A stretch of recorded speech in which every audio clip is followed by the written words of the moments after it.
ہمارے حضرت رحمۃ اللہ علیہ نے ایک واقعہ سنایا، فرماتے تھے کہ ایک مرتبہ ایک حاجی تھا اور وہ صبح کا ناشتہ لینے کے لیے گیا تو کچھ چیزیں خرید رہا تھا. کسی نے اس سے کہا کہ بھئی یہ دہی بھی لے لو، تو کہنے لگا نہیں مدینہ کی دہی کھٹی ہوتی ہے، میں نہیں لیتا. بات آئی گئی ہوگی. اب جب رات کو خواب سویا تو خواب آیا کہ نبی علیہ السلام کی زیارت ہوئی، تو نبی علیہ السلام نے ناراض ہو کر حکم فرمایا کہ نکل جاؤ میرے شہر سے، کہتے ہو کہ مدینہ کی دہی کھٹی ہوتی ہے. اور خواب ختم. اب بڑا پریشان، آنکھ کھل گئی کہ محبوب ناراض ہو کر فرما رہے ہیں کہ نکل جاؤ اس شہر سے، کہتے ہو کہ مدینہ کی دہی کھٹی ہوتی ہے. اب پریشان ہوا، علماء سے پوچھا میں کیا کروں. کسی نے مشورہ دیا کہ آپ نبی علیہ السلام کے چچا سیدنا امیر حمزہ لانو جہاں مدفون ہے وہاں چلے جائیں، ایصال ثواب کریں، دعا مانگے، اللہ تعالیٰ کی رحمت ہو جائے. چنانچہ اس نے ایسا ہی کیا. سیدنا امیر حمزہ لانو کے مزار پر گیا، ان کے لیے ایصال ثواب کیا، دعائیں مانگی.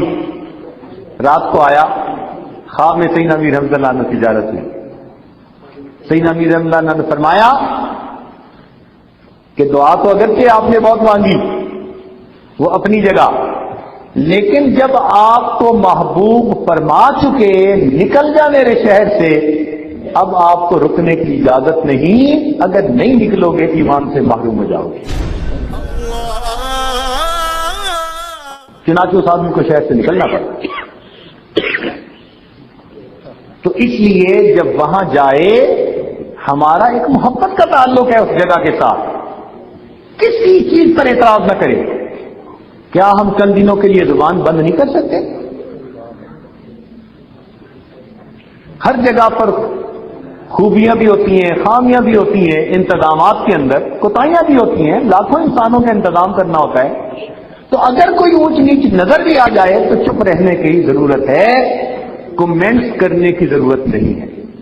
خاص طور پر یہ جو یورپ سائڈ سے جاتے ہیں نا، یہ کوئی زیادہ ہی لاڈلے ہوتے ہیں، پیٹ بھرے کھانے کو مل جاتے ہیں نا، کچھ فاقے آتے، کچھ دماغ ٹھکانے آتا، کچھ اپنی اوقات کا پتہ چلتا، ہر چیز موجود ہے، من پسند کے کھانے کھاتے ہیں. تو پھر کیا ہوتا ہے، ذرا ذرا سی بات پہ اعتراض کرتے ہیں. اس لیے یہ مشقت کا سفر ہے. اس سفر کے اندر چاہیے کہ ہم